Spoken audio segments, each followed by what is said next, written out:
Uy, huwag kayo maingay. Andito tayo sa harap. Baka magalit si Totoy. Oo nga. Tara. Mga bata, saglit nga lang. Hey, Toy, pasensya na kung maingay kami ah. Oo nga, Toy. Pasensya ka na. Kung maingay kami, di na namin uulitin. Hindi. May sasabihin ako sa inyo. Tara, pumasok na tayo sa loob.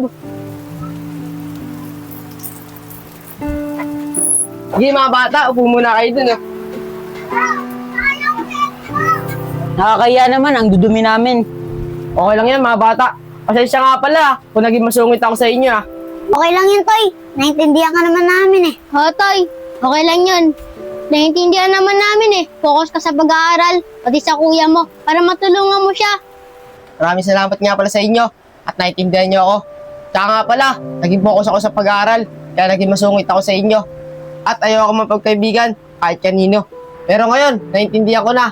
Hanggat bata tayo, magsaya tayo na magsaya. Kasi pag tumanda na tayo, hindi natin magagawa yun. Kaya sana, tanggapin niyo ako bilang kaibigan.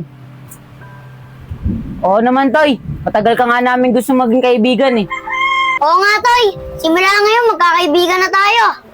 Maraming salamat nga pala sa inyo at may kaibigan na ako. Tsaka nga pala, maligo tayo sa ulan, no? Oo ba? Tara, hanggat malakas pa yung ulan. Tara na! Hey!